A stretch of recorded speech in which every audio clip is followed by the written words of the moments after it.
Hello students, કેમ છો? મજામાં? ચેપ્ટર 5ના ઉદાહરણના દાખલા, જેમાં સૌથી પહેલો ન્યુમેરિકલ છે કે સમાન ચુંબકીય ક્ષેત્રમાં મૂકેલ એક ચુંબકીય સોયની ચાકમાત્રા એટલે કે એમ્પિયર મીટર સ્ક્વેર અને જડત્વની ચાકમાત્રા 7.5 10⁻6 કિલોગ્રામ મીટર સ્ક્વેર આપેલી છે. 6.70 સેકન્ડમાં 10 દોલનો પૂરા કરે છે તો ચુંબકીય ક્ષેત્રનું મૂલ્ય શોધો. ઓકે, ન્યુમેરિકલ સરળ છે એકદમ. કે સૌ પ્રથમ આપણને જોઈશે આવર્તકાળ. શું જોઈશે? આવર્તકાળ. તો આવર્તકાળ એટલે કે એક દોલન પૂર્ણ કરવા લાગતો સમય. તો આવર્તકાળ એટલે કે કુલ સમય ભાગ્યા દોલનોની સંખ્યા. કુલ સમય ભાગ્યા દોલનોની સંખ્યા. 6.70 ભાગ્યા 10.67 સેકન્ડ લાગે છે એક દોલન પૂર્ણ કરવા. આ સોય જ્યારે દોલન કરે છે તો આ સોય નો આવર્તકાળ t બરાબર 2π √. હવે આની અંદર તમારા આવર્તકાળના જે સૂત્રો છે તેમાં તમારે ચુંબકીય ક્ષેત્રનું સૂત્ર વાપરવાનું છે. I/mb પહેલા ચેપ્ટરમાં I/PE હતું, એવી રીતે અહીંયા mb લેવાનું છે. બંને બાજુ વર્ગ કરો. t² = 4π² I/mb. b ને કરતા બનાવો. 4π² I/mt².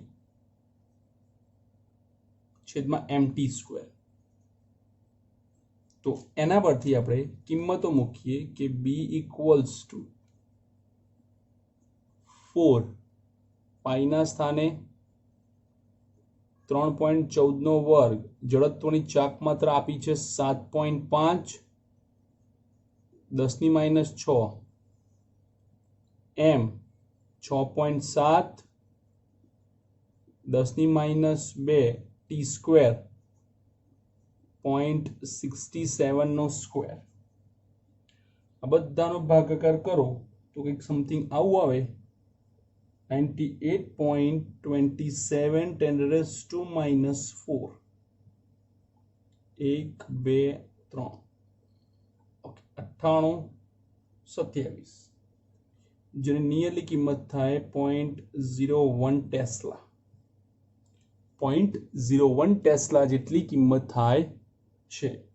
તો આ છે તમારો સ્વાધ્યાય ઉદાહરણનો પહેલો દાખલો. ઉદાહરણનો બીજો દાખલો.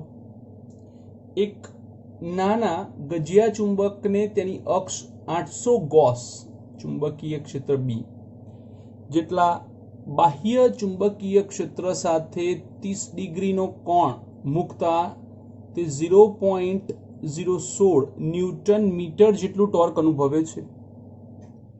તો સૌથી પહેલા ચુંબકીય ચાકમાત્રા m શોધો. મહત્તમ સ્થાયી સ્થિતિ એટલે કે θ બરાબર 0 માંથી મહત્તમ અસ્થાયી સ્થિતિ એટલે કે θ બરાબર 180 માં લાવવા માટે કરવું પડતું કાર્ય શોધો. આ ગજિયા ચુંબકની જગ્યાએ તેટલી જ મતલબ કે સમાન ચુંબકીય ચાકમાત્રા ધરાવતો સોલેનોઇડ મૂકવામાં આવે છે, જેના આડછેદનું ક્ષેત્રફળ 2 10⁻4 મીટર સ્ક્વેર અને આંટાની સંખ્યા 1000 છે. તો આ સોલેનોઇડમાંથી પસાર થતા વિદ્યુત પ્રવાહનું મૂલ્ય શોધો. ઓકે, તો એકદમ શાંતિથી વારાફરતી બધા કિસ્સામાં જઈશું. પહેલો કિસ્સો શું કહે છે કે ચુંબકીય ચાક માત્રા કેટલી થાય? ચુંબકીય ચાક માત્રા શોધવા માટે આપણે ટોર્કનું સૂત્ર વાપરીએ કે ગજિયા ચુંબક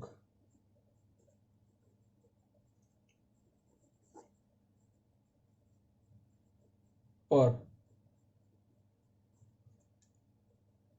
લાગતું torque tau is equals to mb sin theta, જેમાંથી m ને કરતા બનાવો tau છેદમાં b sin theta ના સ્થાને આપણે 30 લખીએ કારણ કે આપેલું છે. ટોર્ક કેટલું છે? 0.016 એટલે કે 16 10 - 3. બી કેટલો છે? 800 ગોસ. એક ગોસ એટલે 10 - 4 ટેસ્લા. તો થાય 8 10 - 2 sin 30 1/2. આ ગયા 4 ચોકું ચોકું 16. 4 10 -2 ઉપર જાય +2 -1.4 જૂલ પર ટેસ્લા, નહીં તો એમ્પિયર ઇન્ટુ મીટર સ્ક્વેર, જે તમને અનુકૂળ આવે એ. હવે આપણે બીજો જોઈએ. બીજો શું કહે છે કે એનું ભ્રમણ થાય છે. ક્યાંથી? તો કે θ બરાબર 0 થી θ બરાબર 180. એટલે કે અહીંયા θ1 લઈએ તો આ θ2 થાય. તો ટોર્કનું સૂત્ર ઉપર વપરાયું, એના પછી વાપરીશું આપણે કાર્ય અથવા તો સ્થિતિ ઊર્જાનું સૂત્ર W અથવા તો U. સૂત્ર છે mb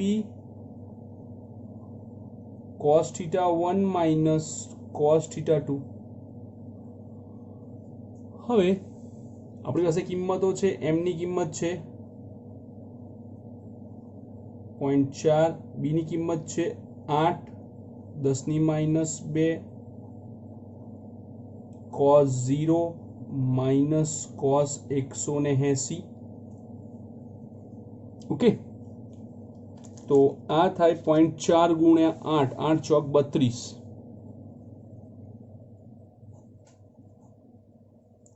3.2 10 - 2 cos 0 1 cos 180 -1 minus minus plus 2 6.4 10⁻² joule. તો સ્થિતિ ઊર્જાનું સૂત્ર કાર્યમાં કેમ પરિણમ્યું? કારણ કે સ્થિતિ ઊર્જામાં જેટલો ફેરફાર થશે તેટલો ફેરફાર કાર્ય બરાબર હશે. કારણ કે તમે જેટલું કાર્ય કરશો સ્થિતિ ઊર્જા તેટલી જ બદલાશે, તેના કરતાં વધારે બદલાઈ શકશે નહીં. તો આમ કરેલું કાર્ય અને સ્થિતિ ઊર્જાનો બદલાવ એક સમાન હોય છે. સી જોઈએ. અહીંયા એવું કીધું છે કે ગજિયા ચુંબકની જગ્યાએ તેટલી જ ડાયપોલ મોમેન્ટ ધરાવતો સોલેનોઇડ, મતલબ કે બંને માટે m સમાન છે. હવે સોલેનોઇડની અંદર મેગ્નેટિક મોમેન્ટનું સૂત્ર થાય NIA, NIA, જેમાંથી આપણે I ને કરતા બનાવીએ m/NA. m 0.4, n 1000 10⁻3, આડછેદનું ક્ષેત્રફળ 2 10 - 4. જવાબ કાઢો. 2 એમ્પિયર આન્સર આવે છે. તો આ છે તમારા ઉદાહરણનો બીજો દાખલો. ઉદાહરણ 3. જો ગજિયા ચુંબકના તેની લંબાઈને લંબરૂપે અને લંબાઈને સમાંતર એમ 2 ભાગ કરવામાં આવે તો શું થાય? તો આપણે એક ટુકડો વચ્ચેથી તોડવાનો છે કે જેથી કરીને તે 2 ભાગમાં વિભાજન પામે, લંબાઈને લંબરૂપે. NS NS NS. ઓકે, તો જ્યારે તમે 2 ટુકડા કરો ત્યારે બંને ટુકડાઓ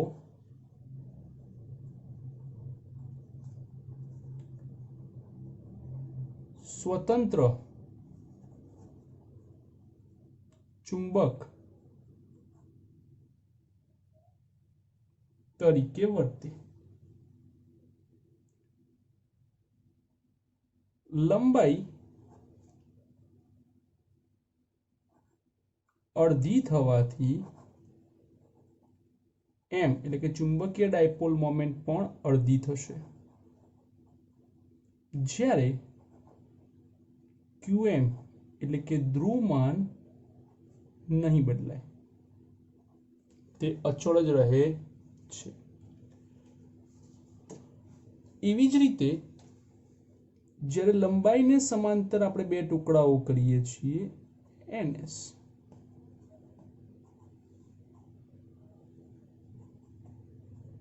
NS NS તો આ પરિસ્થિતિની અંદર બંને ટુકડાઓ સ્વતંત્ર ચુંબક તરીકે વર્તે. ઓકે, સાથે સાથે તેમના ધ્રુવમાનો જે છે તે તૂટે છે, એટલે કે ધ્રુવમાન અડધા બને. ધ્રુવમાન અડધા બને એટલે એમ પણ શું થાય? અડધું બને. એટલે કે એમ જે છે તે m/2 થાય. QM/2 m/2 મળે છે. તો આ હતો તમારો પહેલો. બી જોઈએ. નિયમિત ચુંબકીય ક્ષેત્રમાં રહેલી ચુંબકીય સોય ટોર્ક અનુભવે છે, પરંતુ પરિણામી બળ અનુભવતી નથી. જ્યારે ગજિયા ચુંબક પાસે મૂકેલી ખીલી ટોર્ક ઉપરાંત બળ અનુભવે છે. શા માટે? ધ્યાનથી જુઓ. આ એક ગજિયો ચુંબક છે NS.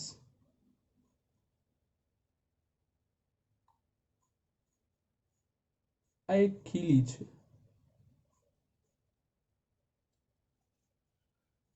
તો આપણને ખબર છે કે ગજિયા ચુંબકમાંથી નીકળતી ચુંબકીય ક્ષેત્ર રેખાઓ કેવી હોય છે? અનિયમિત. તો ખીલી એ અનિયમિત ચુંબકીય ક્ષેત્રમાં આવેલી હોય છે. ખીલી જે છે તે અનિયમિત ચુંબકીય ક્ષેત્રમાં હોય છે, જેથી બળ અને ટોર્ક બંને લાગે છે. ગજિયો ચુંબકમાં નજીકના ભાગે ક્ષેત્ર પ્રબળ, દૂરના ભાગે ક્ષેત્ર નિર્બળ. એટલે ખીલીનો જે ભાગ નજીક છે તે પ્રબળ ક્ષેત્રમાં છે, આ ભાગ નિર્બળમાં છે.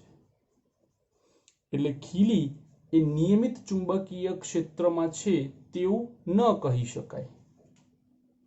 ચલો નેક્સ્ટ સી. શું દરેક ચુંબકીય સંરચનાને ઉત્તર દક્ષિણ ધ્રુવ હોવા જોઈએ? તો ના. કેમ ના? તો ટોરોઇડ જોઈ લો. ટોરોઇડના ચુંબકીય ક્ષેત્ર વિશે શું કહેશો? એ જ કે દરેક ચુંબકીય સંરચનાને ઉત્તર દક્ષિણ ધ્રુવ હોવા જરૂરી નથી.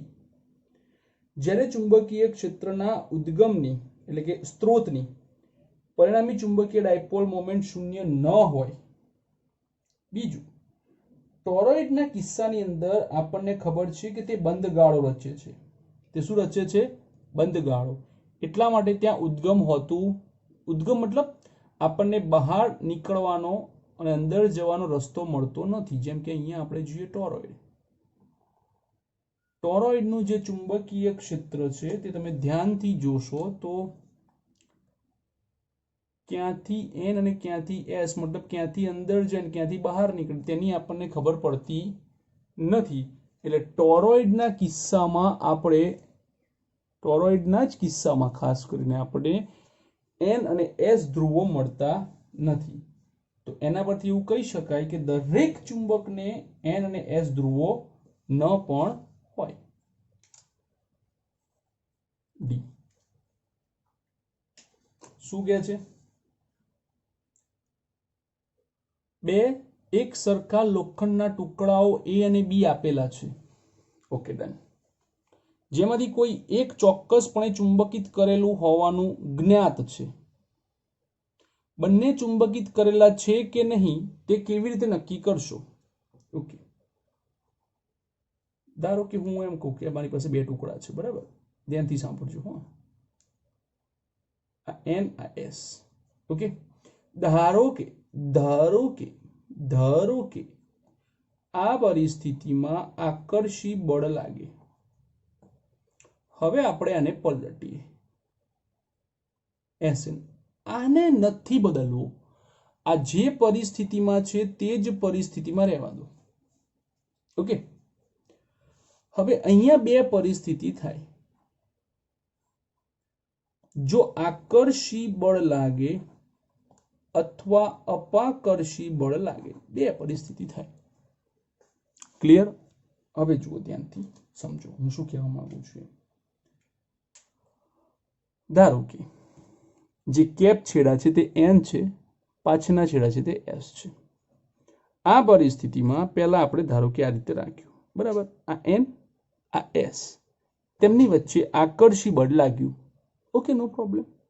હવે આને આપણે ઉલટાવીએ તો બે S સામે આવે, જેથી અપાકર્ષણ થાય. અપાકર્ષણ ક્યારે થાય? જ્યારે આ બંને છેડા પાસે S હોય. બંને છેડા પાસે S છે એનો મતલબ શું થયો?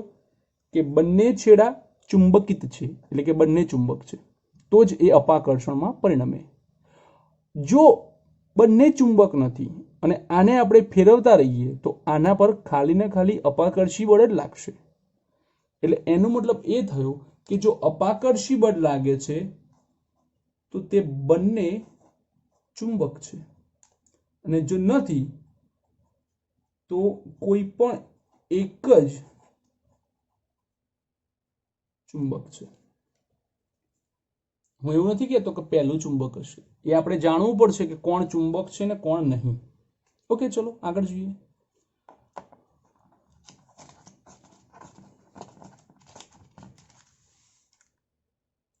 એક જ ચુંબકિત કરેલ હોય તો કેવી રીતે કહી શકાય તે કયો છે?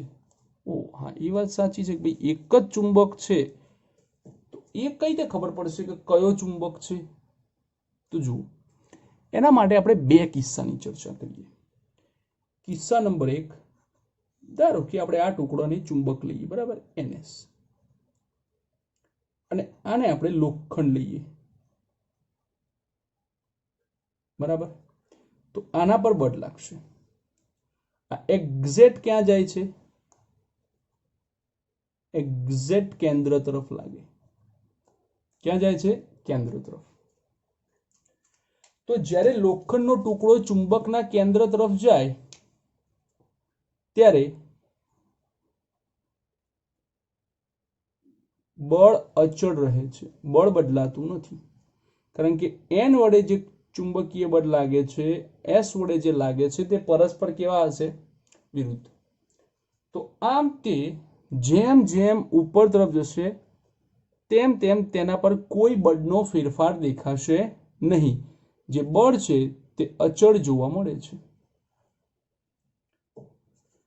બીજો કિસ્સો વિચાર કરો. ધારો કે આ લોખંડનો ટુકડો છે અને આ ચુંબક છે NS. આ જો ઉપર તરફ ગતિ કરે તો ચુંબક જેમ નજીક આવે તેમ લોખંડ પર બળ વધે. તો લખાય કે ચુંબક જેમ નજીક આવે તેમ લોખંડ પર બળ વધે. તો આમ તમે ગોઠવણ પરથી નક્કી કરી શકો છો કે કોણ ચુંબક છે ને કોણ નહીં. ઓકે, તમે લોખંડના ટુકડાને નીચે તરફથી ઉપર તરફ લઈ જાઓ. જો ગતિની પરિસ્થિતિ એક જ રાખી છે કે નીચેથી ઉપર જાઓ. જો બળ નથી લાગતું તો નીચે લોખંડ છે, ઉપર ચુંબક છે. પણ જો આના પર સતત બળ વધતું જાય છે તો નીચે લોખંડ છે ને ઉપર નીચે ચુંબક છે અને ઉપર લોખંડ છે। તો આ છે તમારો ઉદાહરણ નંબર 3। ઉદાહરણ નંબર 4।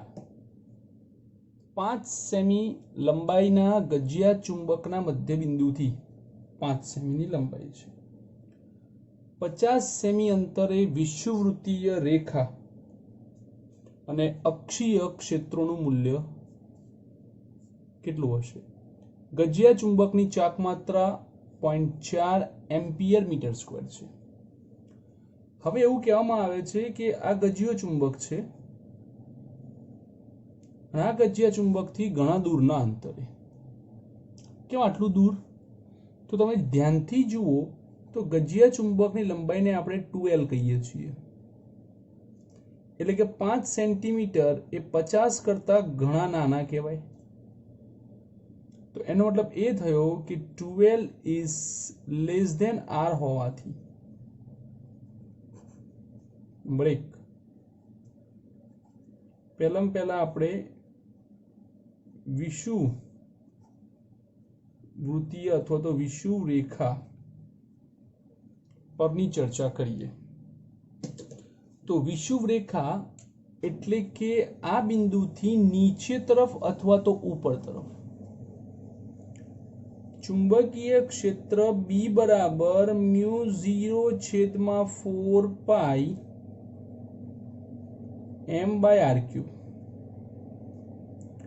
μ0 4 પાઈ 10⁻⁷ m તરીકે 0.40 r તરીકે 50 સેન્ટીમીટર એટલે કે 0.5 નો ઘન, તો 4 10⁻8 ભાગ્યા 0.125 આ વિષુવવૃત્તીય રેખા માટે ગણતરી કરીશું।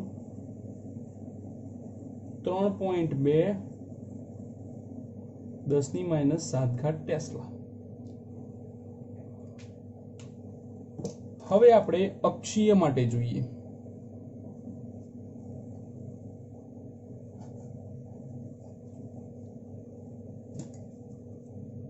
તો યાદ રાખો કે સમાન અંતરે બી અક્ષીય ઇઝ ઇક્વલ્સ ટુ 2 ટાઈમ્સ બી વિષુવરેખીય બને છે। તો આમ 2 ગુણ્યા 3.2 10⁻7 6.4 10⁻7 ટેસ્લા જવાબ આવશે। તો આ છે તમારો ઉદાહરણ નંબર 4। હવે જોઈએ ઉદાહરણ નંબર 5। શું કહે છે? આકૃતિમાં O બિંદુએ મૂકેલી એક નાની ચુંબકીય સોય P દર્શાવી છે। આની વાત કરે છે। તીરની નિશાની તેની ચુંબકીય ચાકમાત્રાની નિશાની દર્શાવે છે, એટલે કે S થી N દર્શાવે છે। બીજા તીર તેના જેવી ચુંબકીય સોય Q ના જુદા જુદા સ્થાન અને ચુંબકીય ચાકમાત્રાઓની દિશા દર્શાવે છે। બધા કઈ સંરચનામાં તંત્ર સંતુલનમાં નથી? તંત્ર સ્થાયી અસ્થાયી સંતુલનમાં છે, લઘુત્તમ સ્થિતિ ઉર્જામાં છે। તો સૌથી પહેલા આપણે દરેક માટે સ્થિતિ ઉર્જાના મૂલ્યો શોધીએ। એના માટે આપણે શું કરીશું કે આપણી પાસે આ મેઇન ચુંબક છે, બરાબર? એવું સ્વીકારીએ। આ ચુંબકની ચાકમાત્રા અહીંયાથી બહાર તરફની જાય આ રીતે, અહીંયાથી બહાર તરફ જાય આવી રીતે, બહારથી ફરતી ફરતી ફરતી ફરતી નીચે આવે આ રીતે, ત્યાંથી ફરતી ફરતી ફરતી ફરતી અંદર જશે આવી રીતે। એ જ પરિસ્થિતિ અહીંયા કે નીચે આવશે આ રીતે, ઉપર જશે આવી રીતે। તો તમારું જે ચુંબક છે એની ચુંબકીય ક્ષેત્ર રેખાઓ આ પ્રમાણે છે। ઓકે, તો સૌથી પહેલા આપણે Q1 ની વાત કરીએ તો તમે ધ્યાનથી જુઓ કે Q1 પાસે જે ચુંબકીય ક્ષેત્ર રેખાઓ દર્શાવી છે તે આ રીતે જશે, આના સમાંતરમાં.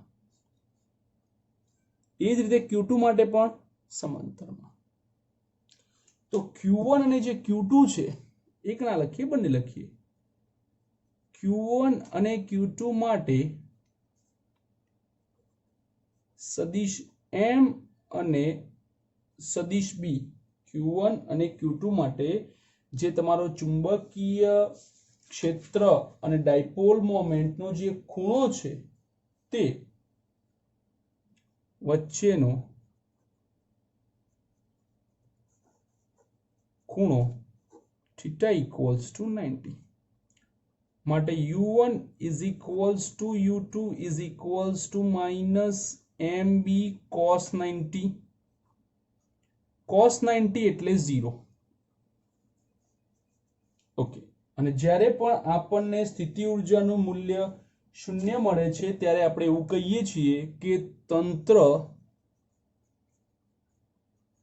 સંતુલનમાં નથી, કારણ કે સંતુલન માટે એની પાસે ઊર્જા હોવી જોઈએ, જે ઊર્જા એની પાસે છે નહીં.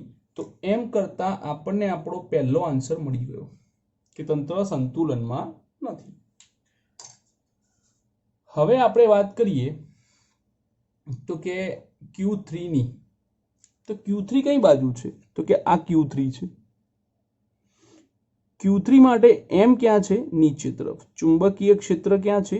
નીચે તરફ. ઓકે, તો Q3 માટે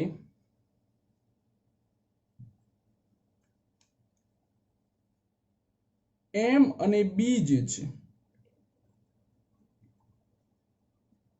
M અને B વચ્ચેનો જે ખૂણો છે તે થીટા ઇક્વલ્સ ટુ 0 ડિગ્રી છે. તો આપણા માટે U3 is equals two minus MB cos 0. cos 0 એટલે 1, જે સૌથી વધારે સ્થાયી સ્થિતિ દર્શાવે છે.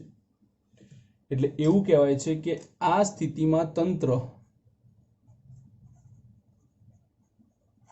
સ્થાયી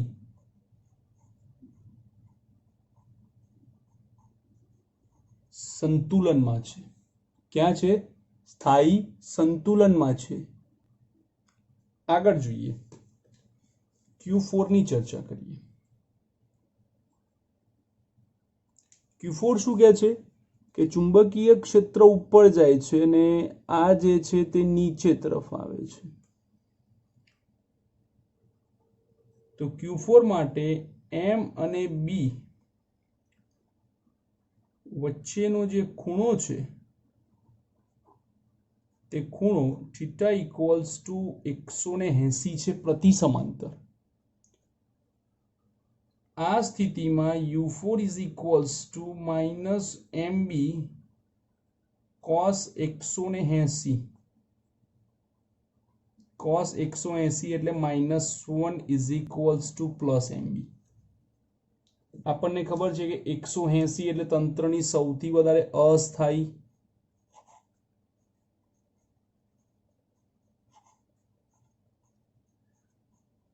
સંતુલિત અવસ્થા છે. કઈ છે? અસ્થાયી સંતુલિત અવસ્થા છે. ત્યારબાદ Q5 ની ચર્ચા કરીએ. તો Q5 માટે M જે છે તે ઉપર તરફ છે, ચુંબકીય ક્ષેત્ર નીચે તરફ આવે છે. તો એ જ M અને B વચ્ચેનો જે ખૂણો છે તે થીટા ઇક્વલ્સ ટુ 180, જેના માટે U5 તરીકે આવશે MB, ઉપર ગણેલું છે 4 માટે. તો લખાય આ પણ તંત્રની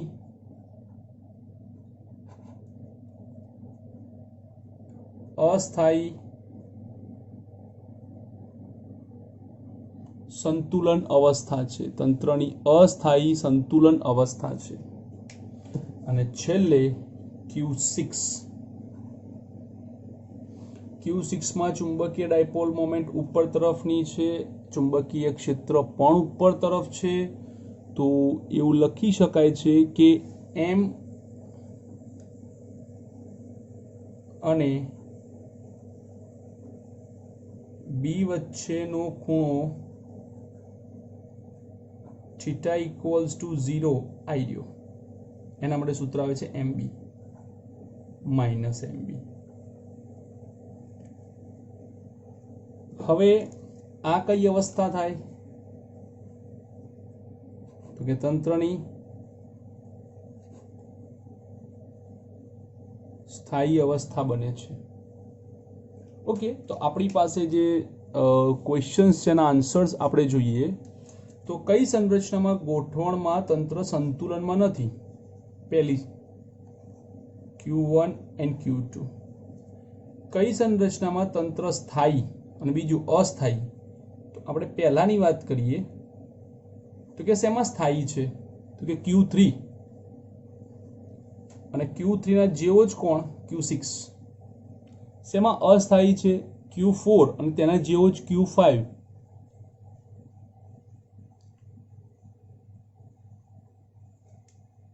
ઓકે, હવે લાસ્ટ ક્વેશ્ચન કે દર્શાવેલ બધી જ ગોઠવણમાંથી લઘુત્તમ સ્થિતિ ઉર્જાને અનુરૂપ કઈ ગોઠવણ હશે? તો લઘુત્તમ સ્થિતિ ઉર્જા માટે આપણે ચર્ચા કરવાની છે ખાલી બે જ કેસની. એક આ કેસ જેમાં નેગેટિવ છે અને એક આ કેસ જેમાં નેગેટિવ છે. આ બંને કિસ્સામાં આપણને લઘુત્તમ સ્થિતિ ઉર્જા મળશે. પણ આમનું કહેવું એવું છે કે હજુ આનાથી પણ લઘુત્તમ સ્થિતિ ઉર્જા આ બેમાંથી શેનામાં છે? ઓકે, તો આપણે જોઈએ ધ્યાનથી, ફિગર ચેક કરીએ કે ફિગર એવું કહે છે કે જે Q3 જે છે તે ચુંબકના વિષુવવૃત્ત પર છે, જ્યારે Q6 જે છે તે ચુંબકની અક્ષ પર છે. તો એવું લખાય કે Q3 એ ચુંબકના ક્યાં છે? વિષુવ રેખા પર. Q6 એ ચુંબકની અક્ષ પર છે. વર્તુળ હોવાના કારણે બંનેના અંતરો કેવા થવાના? કેન્દ્રથી એક સરખા. માટે આપણને ખબર છે કે અક્ષ પરનું ચુંબકીય ક્ષેત્ર એ વિષુવવૃત્તના ચુંબકીય ક્ષેત્ર કરતા વધારે હોય. તો B6 પાસે જે ચુંબકીય ક્ષેત્ર છે તે B3 કરતા મૂલ્યની દ્રષ્ટિએ વધારે હશે, જેના કારણે આપણું જે તંત્રની સ્થાયી સ્થિતિ છે તેમાં બંને બાજુ m ગુણો, MB6 is equals to MB3. પરંતુ નેગેટિવ મૂલ્યો છે માટે આપણે માઇનસ નિશાની આપીશું, તો માઇનસ MB6 MB3. અને જ્યારે પણ માઇનસ નિશાની આપો ત્યારે નિશાની જે છે તે પલટાઈ જાય અને આ થાય U6 is less than U3. તો U6 ની ઉર્જા U3 કરતા પણ ઓછી હશે. તો લાસ્ટ આન્સર આવે છે Q6. ઓકે, તો આ થયો તમારો ઉદાહરણ નંબર 5. ઉદાહરણ નંબર 6 શું કહે છે? આકૃતિમાં દર્શાવેલ ચુંબકીય ક્ષેત્ર રેખાઓની અમુક આકૃતિઓ ખોટી છે, તેમાં શું ખોટું છે તે દર્શાવો. આમાંની કેટલીક સાચી પણ છે, તે કઈ છે તે દર્શાવો. ઓકે, ધ્યાનથી જોઈએ અને સમજવાની કોશિશ કરીએ. તો કે પહેલી ફિગર જે છે તે એક્ઝેક્ટલી ખોટી છે. તો તમને એમ થશે કે કેમ ખોટી છે? ખોટી હોવાનું કારણ એ છે કે ચુંબકીય ક્ષેત્ર રેખાઓ ક્યારેય ઉદ્ગમમાંથી બહાર નીકળતી ના હોય. આપણે આખું 5મું ચેપ્ટર જોયું, બધી થિયરીઓ જોઈ, એક પણ થિયરીમાં ક્યાંય તમને ચુંબકીય ક્ષેત્ર રેખાનો ઉદ્ગમ નહીં દેખાય. ઓકે, એટલે એક તો પહેલામાં પહેલું ઉદ્ગમ ન હોવું જોઈએ, જે અહીંયા દર્શાવ્યું છે. આ જે છે એ ઉદ્ગમ દર્શાવ્યું છે, અહીંયાથી ચુંબકીય ક્ષેત્ર બહાર નીકળે છે. બીજું જે છે તે સૌથી અગત્યનું કે બંધ ગાળો.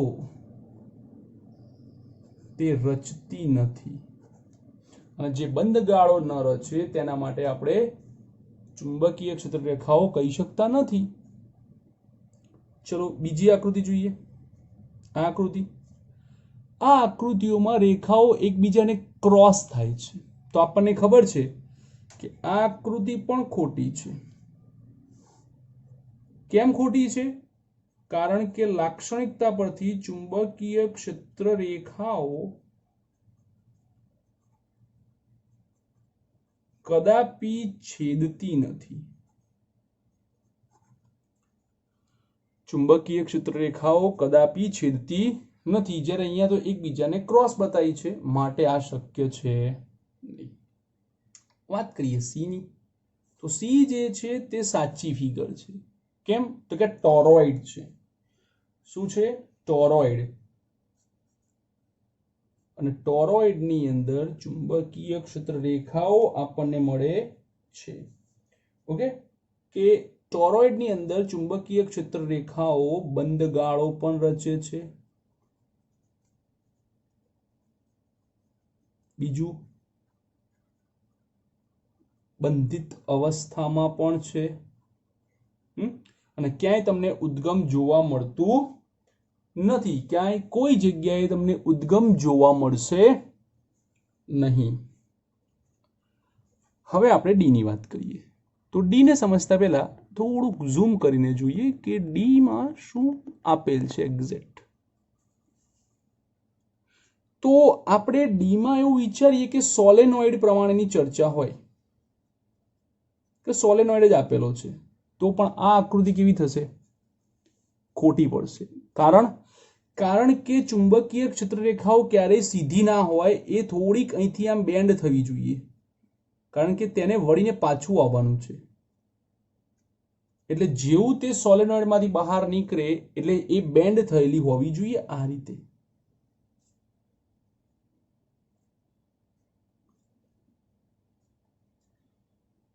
આ વાસ્તવિક ફિગર છે કે જે દર્શાવે છે કે ક્ષેત્ર રેખાઓ આ રીતે પાછી આવશે, જ્યારે સીધી રેખાઓ તો અનંત અંતર નીકળી જાય તે ક્યારેય પરત આવતી નથી. એટલે કે એવું કહી શકાય છે કે બહારના છેડા પાસે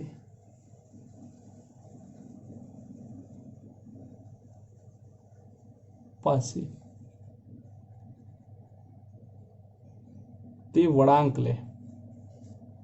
ઓકે, ડી ની વાત કરીએ તો ડી જે છે તે સાચી છે. કેવી રીતે સાચી છે એ ધ્યાનથી જુઓ. સોરી, ડી આવી ગયો. ઈ ની વાત કરીએ. ઈ સાચી છે. કેવી રીતે સાચી છે? તો કે ઈ જે છે તે ગજ્યો ચુંબક બતાવે છે. કેવી રીતે? તો ક્ષેત્ર રેખાઓ બહાર તરફ આવતા આવતા બેન્ડ થઈ જાય છે, પછી ત્યાંથી બેન્ડ થઈને પાછી અંદર તરફ જાય છે, ત્યાંથી બહાર ફરીને પાછી આવે છે, એટલે કે બંધ ગાળો પણ રચે છે. એન માંથી નીકળે છે ને એસ તરફ અંદર તરફ જાય છે, અહીંથી આ રીતે, અહીંથી આ રીતે. તો આને કહેવાય છે ગજિયા ચુંબકની આકૃતિ. માટે આપણે કહી શકીએ છીએ કે ઈ સાચી છે. ચલો એફ ની વાત કરીએ. એફ ખોટી છે. કેમ ખોટી છે? તો ધ્યાનથી જુઓ અને સમજો કે એફ ની અંદર આ બહાર તરફ વળાંક લે છે, એ વાત સાચી, પણ આ ક્ષેત્ર રેખાઓ વળાંક લઈને જ્યારે અહીંયા આવે ત્યારે આ જે એરો છે, આ એરો જુઓ ધ્યાનથી, એરો નીચે તરફનો છે. વાસ્તવમાં એ એરો કેવો થવો જોઈએ? ઉપર તરફનો થવો જોઈએ. ક્યાં થવો જોઈએ? ઉપર તરફનો. જો બહાર નીકળતો વિભાગ આપણે એન લઈએ, અંદર જતો વિભાગ આપણે એસ લઈએ, તો ચુંબકીય ક્ષેત્ર રેખાઓ અંદરના ભાગે એસ થી એન હોય. પણ અહીંયા એવું થતું નથી. અહીંયા એવું થાય છે કે અહીંયાથી આ બહાર નીકળે છે, આ નીચેથી પણ નીચે જ આવે છે, મતલબ કે આ ધન પ્લેટ હોવી જોઈએ, અને આ સ્વીકારવાની વૃત્તિ ધરાવે છે, માટે ઋણ પ્લેટ હોવી જોઈએ. તો આ ચુંબકીય ક્ષેત્ર રેખાઓ લાક્ષણિકતા પરથી દેખાતી નથી. તો એવું કહેવાય કે લાક્ષણિકતાઓ પરથી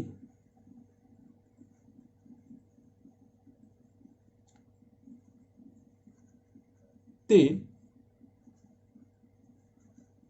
વિદ્યુત ક્ષેત્ર રેખાઓ લાગે છે,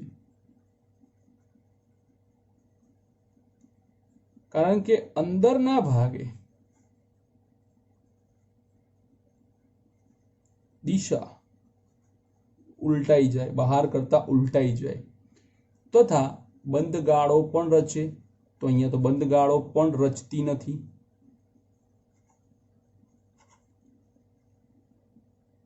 નેક્સ્ટ આને જરા જોઈએ. આ શું કહે છે? થોડી ડાર્ક ફિગર છે, તમારા બુકની અંદર ધ્યાનથી જોજો. તો આપણે એમ કહીએ કે N થી S તરફ જ્યારે ચુંબકીય ક્ષેત્ર રેખાઓ આવે છે ત્યારે પહેલા કીધું તેમ વળાંક પાસે તે થોડી વળવી જોઈએ, બેન્ડ થયેલી હોવી જોઈએ. આ રીતે બેન્ડ હોવી જોઈએ. કેવી હોવી જોઈએ? બેન્ડ હોવી જોઈએ. જ્યારે અહીંયા બેન્ડ થતી નથી. આથી આ ક્ષેત્ર રેખાઓ પણ ખોટી છે.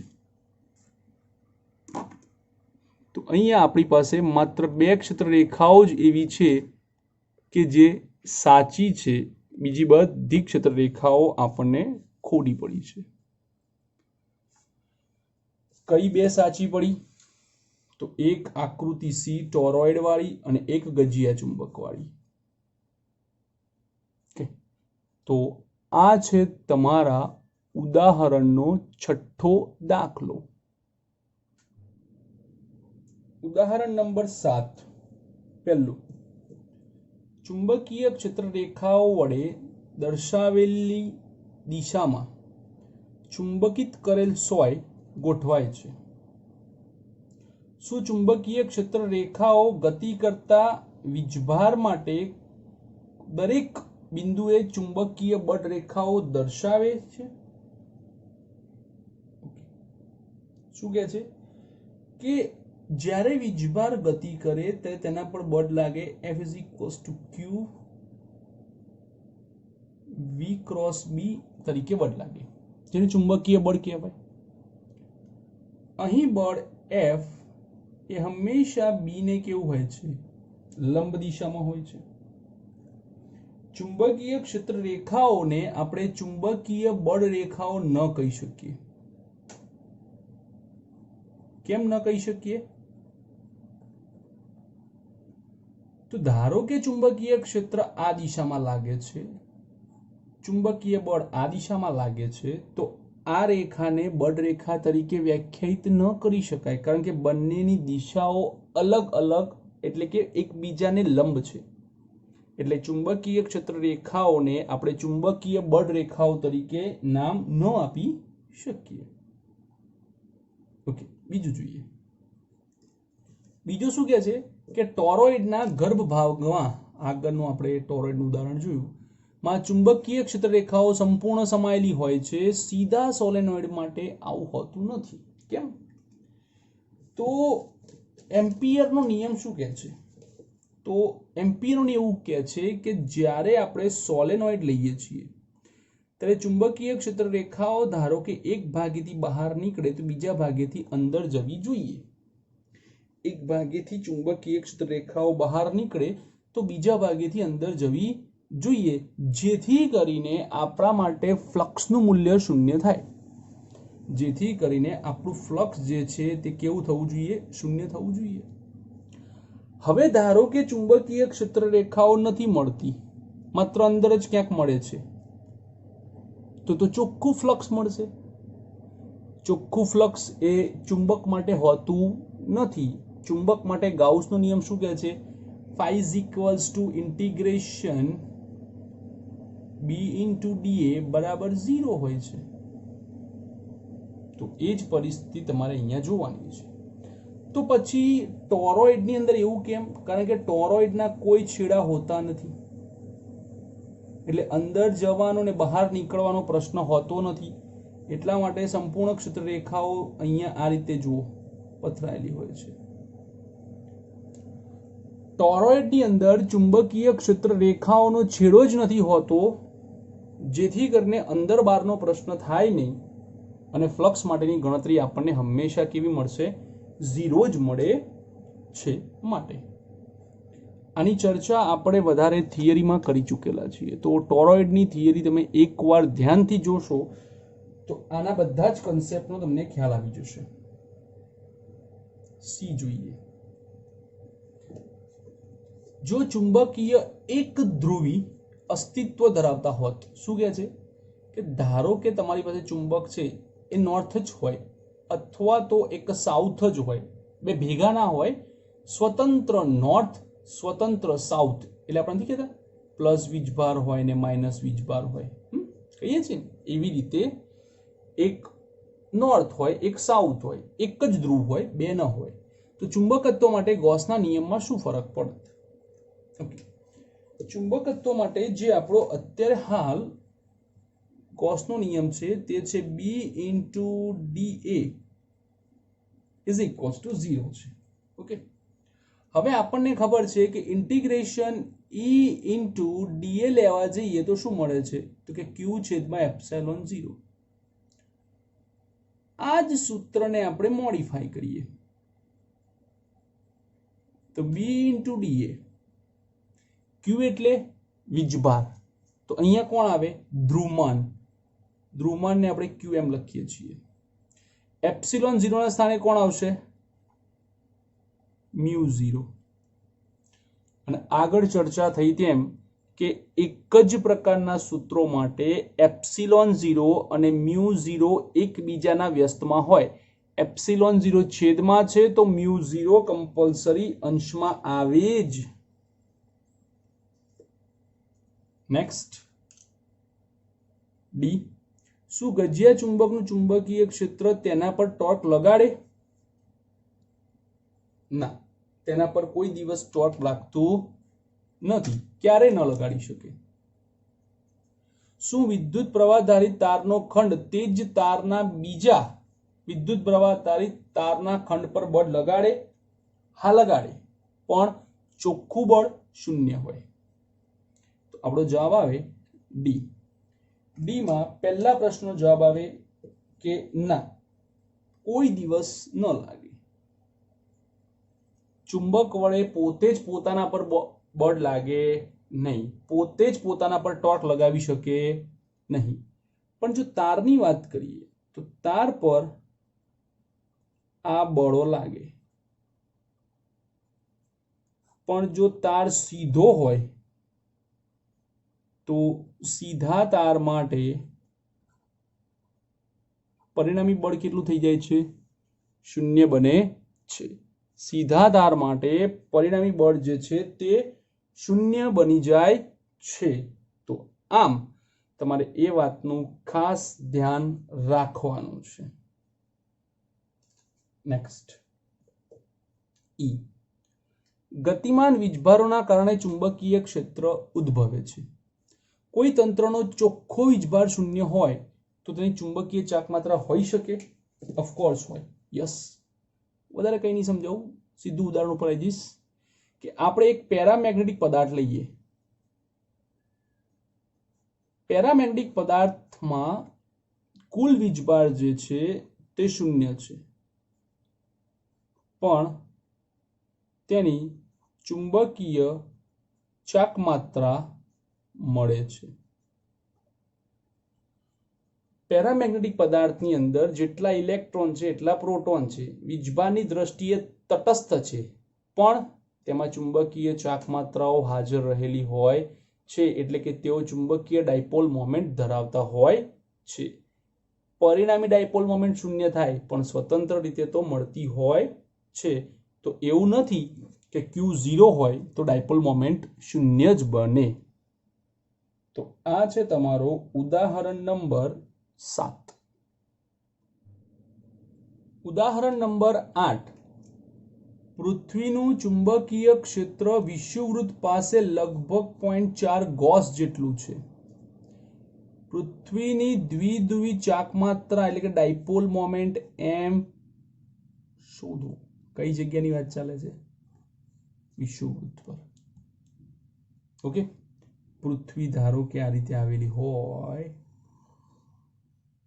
આ પૃથ્વીનું ચુંબક હોય, તો આ ચુંબકથી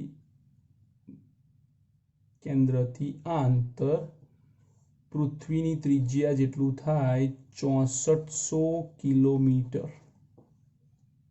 કેટલું થાય છે? 6400 કિલોમીટર. અને વિષુવવૃત્ત પર માંગેલું છે માટે આપણું સૂત્ર વિષુવવૃત્ત પ્રમાણે ઉમેરવું પડશે. તો કે પૃથ્વીના વિષુવવૃત્ત પર B is equals to μ0 છેદમાં 4 પાઈ m by r cube. r ની ચર્ચા કરો તો 6400 કિલોમીટર થાય. તો થાય 6.4 10⁶ મીટર. μ0 4 પાઈ એટલે 10⁻⁷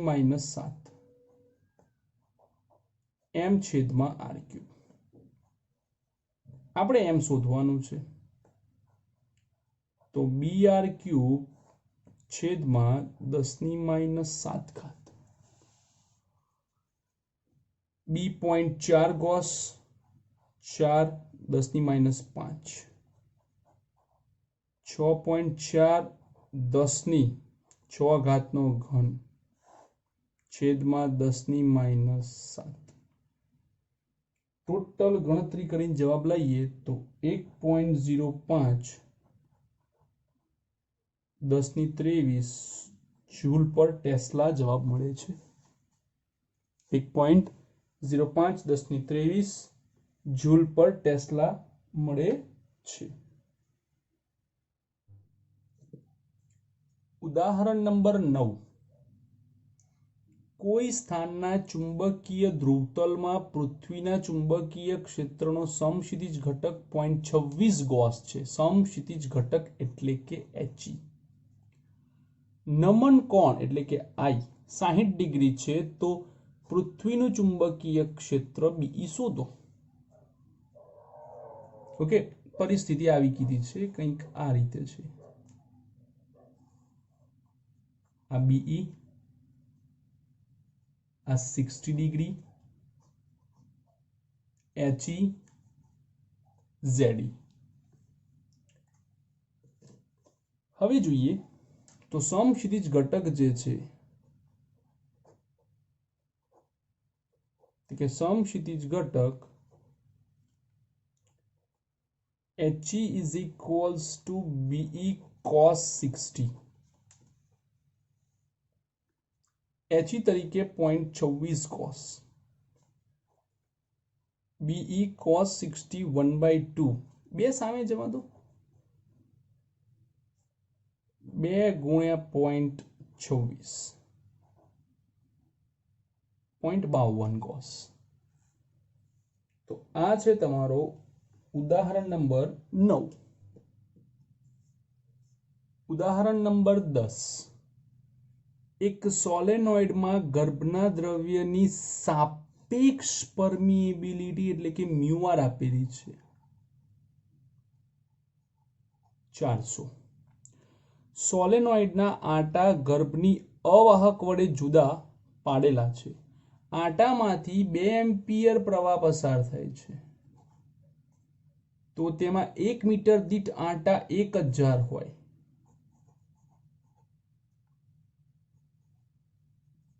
તો સૌથી પહેલા H શોધો. નંબર 1 કે ચુંબકીય તીવ્રતા H જે છે તેનું સૂત્ર લગાવો.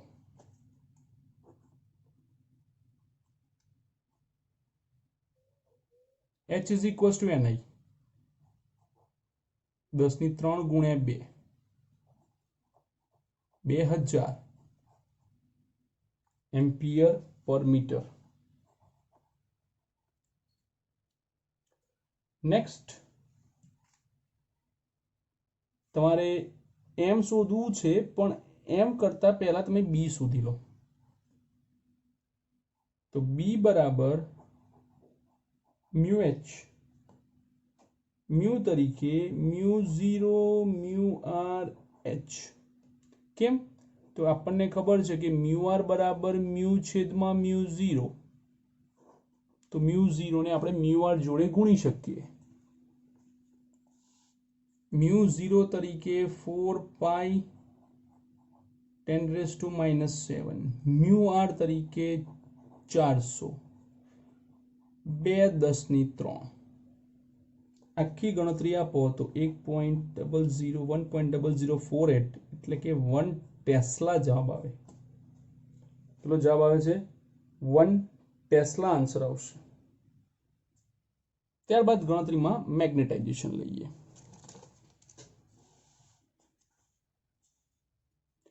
તો મેગ્નેટાઇઝેશન માટે B બરાબર mu 0 m plus h.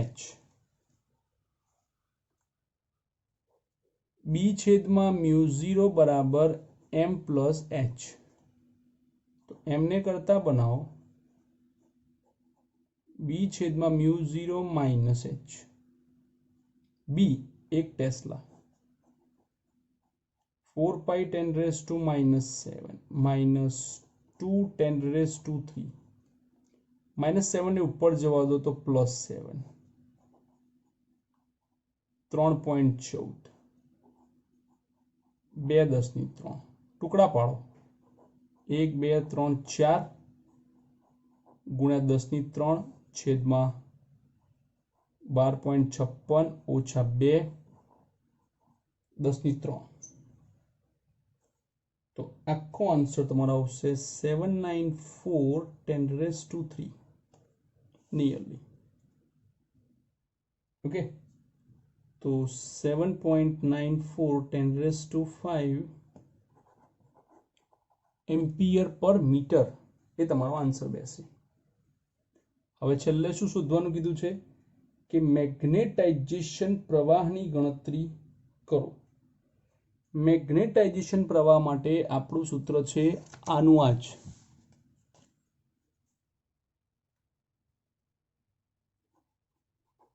B બરાબર મ્યુ 0 m એટલે મેગ્નેટાઇઝેશન,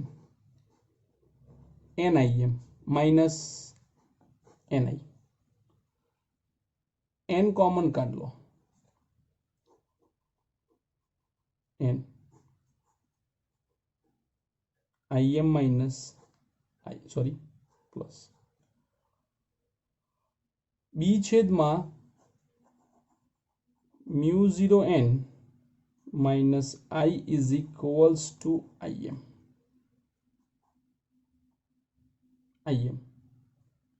બધી ગણતરી લઈ લો. 10⁻⁷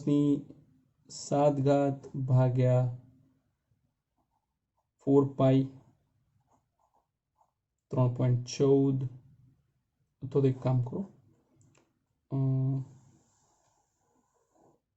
ગણતરી કરો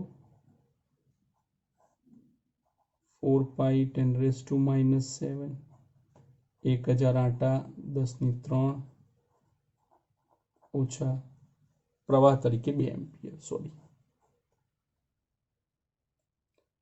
તો -7 +3 -4 ઉપર જાય તો +4, 12.56 ઓછા 2, 1 2 3 4, 12.56 ઓછા 2 ભાગાકાર આપો 796.18 માઇનસ 2, 794.18 એમ્પિયર આપણો આન્સર આવે છે. તો આ છે આપણો આન્સર અને આ છે તમારો ઉદાહરણ નંબર 10. ઉદાહરણ નંબર 11, ફેરોમેગ્નેટિક આયનમાં એક ડોમેન સમઘન આકારનું છે જેની બાજુઓ 1 માઇક્રોમીટર લંબાઈની છે. L બરાબર 10⁻⁶ મીટર. આ ડોમેનમાં રહેલા આયન પરમાણુની સંખ્યા ડોમેનની મહત્તમ શક્ય એવી ડાયપોલ મોમેન્ટ અને ડોમેનનું મેગ્નેટાઇઝેશન શોધો. દળ આપેલું છે આણ્વીય 55 ગ્રામ પર મોલ, ઘનતા આપી છે 7.9, દરેક આયન પરમાણુ ડાયપોલ મોમેન્ટ પણ આપેલી છે. ओके, સૌથી પહેલા ઘનતાને કન્વર્ટ કરો, 10³ વડે ગુણી નાખો એટલે એ થઈ જાય કિલોગ્રામ પર મીટર ઘન। એ રીતે આ દળને પણ ગુણી નાખો, 55 10⁻³ કેજી પર મોલ। ક્લિયર? હવે આપણે આપણું ચાલુ કરીએ। તો આપણે શું જોઈશે? તો સૌથી પહેલા આપણી પાસે ડોમેનનું દળ હોવું જરૂરી છે। આપણી પાસે ઘનતા છે આયરનની, તો કદ પરથી આપણે એક કામ કરીએ કે ડોમેનનું જે કદ છે તે પહેલા શોધી લઈએ। ડોમેનનું કદ V બરાબર L3, 10⁻⁶ નો ઘન 10⁻18 મીટર ઘન। આ થાય ડોમેનનું કદ। હવે ઘનતા બરાબર દળ ભાગ્યા કદ રો ઇન્ટુ V। ઘનતા કેટલી? 7.9 10⁻³ 10⁻18 7.9 10⁻15 કિલોગ્રામ દળ થાય છે। ઓકે, તો આ થયું ડોમેનનું દળ। હવે આગળ થોડી ચર્ચા કરીએ। આગળ શું કહે છે કે ભાઈ એવોગેડ્રો નંબરનો વિચાર કરીએ તો કે ભાઈ 55 10⁻³ કિલોગ્રામ પર મોલ દળ 6.023 10⁻23 પરમાણુઓ ધરાવે। તો 7.9 10⁻15 કિલોગ્રામ દળ ધારો કે n પરમાણુઓ ધરાવતા હશે। n ને શોધો, 6.023 10⁻23 7.9 10⁻15 ભાગ્યા 55 10⁻³ આ બેનો ગુણાકાર છેદમાં આ, છેલ્લો જવાબ આવે 8.65 10⁻10 પરમાણુઓ તેમાં રહેલા હોવા જોઈએ। ઓકે, હવે આપણી પાસે શું આવી ગયું છે? n। આટલું આ n પરથી આપણે એકવાર હું n લખી દઉં ફરી, 8.65 10⁻10। હવે જુઓ, આપણને શું કહેવામાં આવ્યું છે કે પ્રત્યેક આયનની એટલે કે દરેક આયનની જે ડાયપોલ મોમેન્ટ છે એ આપેલી છે। તો એવું લખી શકાય કે ભાઈ તમારી ડોમેનની જે મહત્તમ ડાયપોલ મોમેન્ટ છે એકની આટલી, તો n ની કેટલી? મહત્તમ ડાયપોલ મોમેન્ટ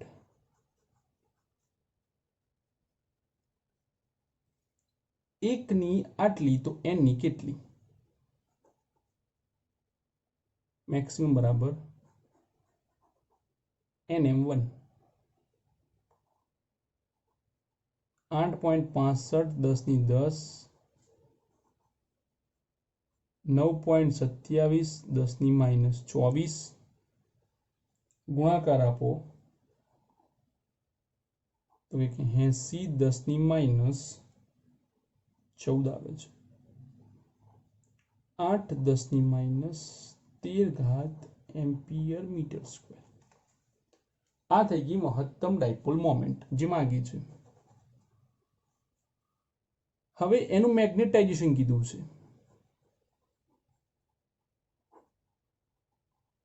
તો મેગ્નેટાઇઝેશનનું સૂત્ર થાય m મેક્સિમમ બરાબર m મેક્સિમમ છેદમાં v। 8 10 ની -13 v તરીકે 10 ની -18 8 10 ની +5 એમ્પિયર પર મીટર। 8 10 ની 5 એમ્પિયર પર મીટર। તો આ છે તમારા ઉદાહરણના દાખલા। જો તમને વિડીયો ખરેખર ગમ્યો હોય તો તમે વિડીયોમાં કમેન્ટ પણ કરી શકો છો। Thank you for watching this video.